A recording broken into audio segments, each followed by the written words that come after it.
Okay, so I've never really blabbed about what went down that fall when I was 17. I mean, who would believe it? Truthfully, I still don't know if I believe it, except my uncle saw stuff too. That makes it tougher to brush it off as just my crazy mind. I'm from this tiny town, maybe an hour from Atlanta. Hunting? Everyone did it. I was messing with rifles at 12, going from squirrels to deer. By 17, I thought I was a hunting guru. That's probably why I was fool enough to ignore all the no trespassing crap on old man Cooper's property. Here's the thing about Cooper's land. Top-notch deer spots in the whole area. Everyone knew, but nobody went there because Cooper was super serious about keeping people out.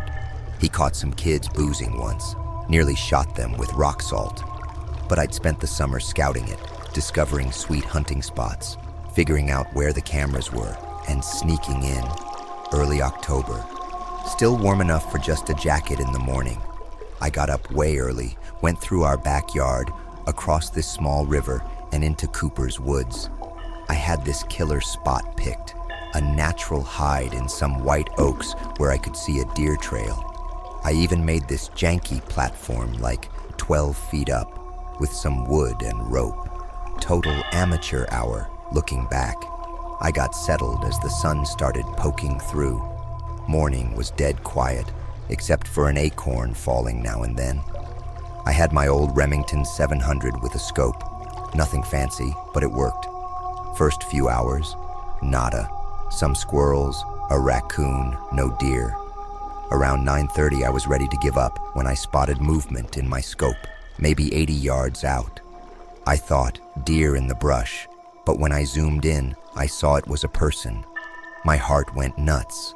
I thought Cooper caught me. But then I got a good look in the scope, and that thought totally vanished. It was a young woman, maybe early 20s, in what looked like an old-timey white dress. Not prom style, more like something from an old-time photograph. Pretty simple. She was pale, not just white, but like a weird grayish color. Her hair was long and dark, hanging down. She was just strolling real slow, like she was searching for who knows what. I know you're thinking girl in a dress in the woods, drugs, or a prank. That's what I told myself too. But she moved strangely, sort of like when you watch an old movie and the frame rate's off. Something was wrong. Plus, she wasn't making any noise at all.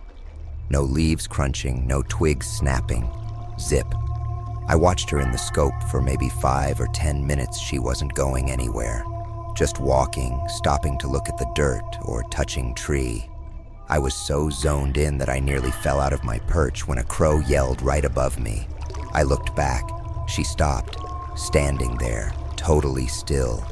Then, really slowly, she turned her head and looked right at me. Not at the tree, but right into my eyes through the scope. Her face, unbelievable. She had a young face, but it seemed ancient too. Eyes were completely black, like 2 holes punched in darkness. I jumped back so hard I smacked my head on a branch. Looked again. Gone. Completely gone. No shuffle, no sound, nothing. Like she never was there to begin with. I was trying to calm down, telling myself I was tripping when I felt something. This frigid weight on my right shoulder, like a hand was there. Not just cool, but frigid, burning cold. Before I could even move, I heard a whisper right next to my ear. Go home. Female voice, kind of young but strict, like your mom warning you. I've never climbed down a tree so quick.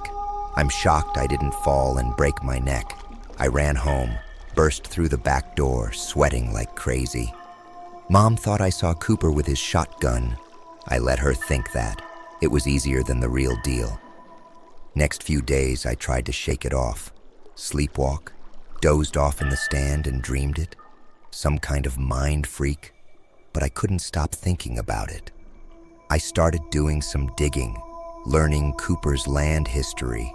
Turns out, there was an old homestead there in the 1800s, owned by a family named Whitaker. Found some records about a daughter who went missing in 1878, but not much else.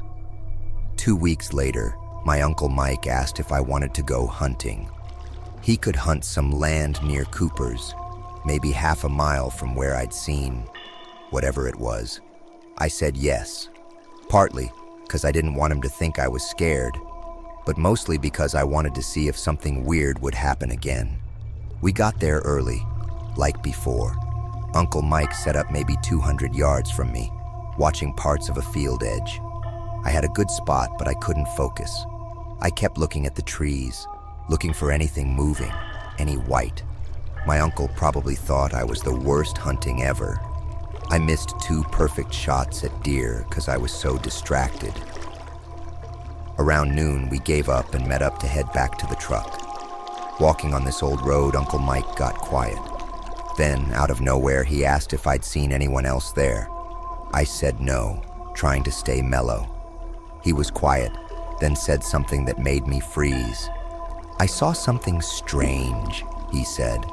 "This little girl, maybe 7 or 8, sitting on the ground near you, wearing this dress, super dirty, like she'd been in the mud, just sitting there, looking at where you were." I was gonna ask if she was lost, but I looked down to reach for my thermos, and then she wasn't there anymore. He looked at me super seriously, like he was trying to figure out something. "The weird thing is," he added, "she looked like something my grandma used to wear, an old image of his aunt. She was in same kind of dress, just like the girl." I still didn't tell you what I saw 2 weeks before. That night I found an old map from 1875 online. The Whitaker homestead, the missing daughter, my uncle's people. The land went to Cooper's grandpa after the family left after they disappeared. I've been hunting lots since then, but never on Cooper's land. Sometimes when I'm out there early, I think I see something white in the trees, and I don't look anymore. You're just not supposed to see. Uncle Mike and I have never talked about what we saw but now and then, I'll catch him looking around at the trees, looking for something. And sometimes, I feel fingers on my shoulder, keeping me out of where I shouldn't be.